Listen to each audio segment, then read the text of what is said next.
Someone installed this upside down. Welcome back to Rocket Garage and Service. In today's video, we are working on a 2003 Chevy Silverado 2500. This does have the diesel LB7 Duramax engine, which is a 6.6 liter. It has the Allison transmission, that is a 5-speed for this year, and it has the 14-bolt rear differential. In today's video, we are going to be discussing the front differential, which is a 9.25 ring gear front differential. As you can see, we have removed our coupler, and if you know something's wrong. Because this is how we pulled it. But let me get you to how we got to this point. So, of course, this is the inside of the truck. All of our four-wheel drive buttons work as they should. So normally I have a solid light for our two-wheel high. When I put in four-wheel low, I do hear the transfer case shift into low, and we have it in four-wheel high. So I have no issues. After lots of research, apparently this actuator here is notorious for going bad in these trucks. So I went to O'Reilly's and paid the $100 for a new one, and it did not fix my issue. So that led me to jacking up the truck, and with the truck wheels in the air, started doing some troubleshooting. Well, first I needed to learn how this thing operated. So what I did not know was pretty much your front differential is an open carrier. And it only locks up the passenger side. So when I engaged the actuator and I verified it worked, even a new one, I was getting nothing. And you can kind of see the teeth that are right there. There. And you can see we're missing our half shaft or our CV axle. So while the tires were in the air, I had a bad spot in my half shaft. I needed a new one. O'Reilly's, it was like $250. On Rock Auto, it was like $120. That was a no-brainer to me. I went ahead and ordered the CV axle half shaft from Rock Auto and cut my CV axle, tore it apart so I can keep our nub here, because there's a lot of voodoo about not running a half shaft at all can cause your wheel bearings to come apart on these trucks. I didn't want to find out. I'd rather have that nub in there to keep my wheel bearing together and be safe than sorry. So back to our actuator. The actuator is pretty simplistic. All it does is, of course, it uses electrical power, and it's like a screw or a jack screw mechanism. I can hear it spinning at least. And all it does is move this plunger out and in, and that engages pretty much a pin. So you got to think this is nothing but pretty much some type of jack screw system. Pretty simplistic. Let's take this shift fork out. And you can see the bottom of the actuator jack screw as I'm talking about. All it does is pushes on the bottom of here and moves this shift fork in and out. This coupler in and out. And it's supposed to grab on that there. They're kind of like those dog teeth is what they kind of call more of a automatic, a manual transmission. I'm not really sure what they call these, but this is a coupler. Well, there's nothing there. So I was baffled at first, but it wasn't broken. So apparently come from the factory, these come as like powdered cast metal, and they're notorious for breaking under high load. But let's go ahead and demonstrate what I ran into earlier. And boom, look at that. Someone installed this upside down.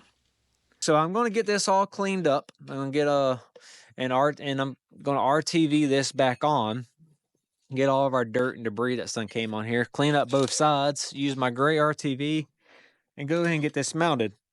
As I said before, I've already ordered new CV axles for both sides. It was recommended to replace them in pairs. It makes sense. I didn't really want to spend the money like that, but you know what? This billet model, which I'm pretty sure this is billet, is $450. So my determination or thought is someone probably busted this and they bought a billet one and put it in there and they put it in upside down. We have the front end back together. We have our four-wheel drive coupler reinstalled correctly and RTV'd. You can see it right there. This whole coupler here, these 5 bolts, our actuator, and then how it braces it to the chassis and then to our half shaft. So pretty much how this works is you're going to hit 4-wheel drive and it's going to jack screw the actuator out, push the pin, and then that coupler grabs differential, which then now that would be live towards our differential. You can see everything spinning and it's an open differential, so it's going to apply power to the side with the least resistance. To test our old actuator, should be fairly simple. All we have to do is unplug it, which I need 2 hands. We're going to clip it to this plug and I'm going to hit the 4-wheel high.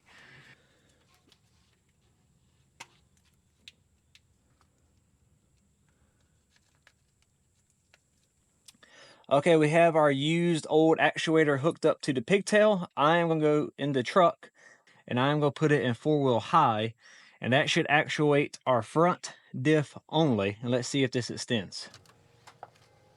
So that worked. I'm going to go in the truck. I'm going to put it from 2-wheel to 4-wheel high a couple of times. But you can see we're bottomed out and it's doing as advertised.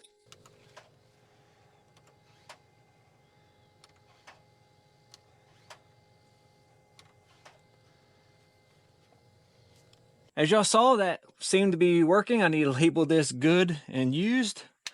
We're going to put our pigtail, our electrical connector, back on the new actuator there. Now everything is back to stock configuration. I'm going to show you spinning the passenger side wheel, which is where the coupler is. We spin, everything is normal. We'll move to the other side. As I do it, you'll see the drive shaft next to our red transmission filter there. It does not move, right? And it freewheels real easy. Now let's go put it in 4-wheel high and see what happens. Key on. Well, I have noticed for 4-wheel high, it does not care about being in neutral for that. But for 4-wheel low, it does want it in neutral. Now back to the front of the truck, passenger side where the coupler is. We spin it. We're locked up. I moved it barely, the tooth engaged, and now we're coupled with our drive shaft. You hear it in the torque convert or your transfer case, but we know our front wheel drive is now locked up and working as advertised. Okay, I have y'all set up. You should have a clear angle of the front wheel and the rear wheel. And let me go crank it up and y'all can watch. Key in ignition. E-brake off. Cranking. We are in 4 high. Feel the shift. We are letting off the brake slowly. Says we're going 5 miles per hour. Putting my foot back on the brake.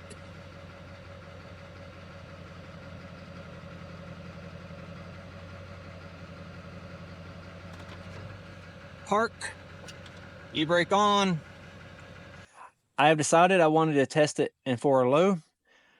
I am not going to recommend anybody to do any of this because I'm worried about the G80. And I know mine isn't hooking up very good. And when I say G80, I'm talking about the posi traction in the rear end. Mine is a 1-wheel wonder in the rear. And I believe if this worked appropriately, it would try to apply power to the other side, which is the driver's side, and it would try to lock up. So do not recommend this at home, but being I know my situation, I feel okay. So again, we're going to do this in 4 low now and test just to make sure the transfer case is switching like it should. Key in ignition. I'm gonna put it in neutral right now. It has went into 4 low. I'm gonna put it back in park, cranking. We are in 4 low. E-brake off. Drive. Letting out the brakes real slow.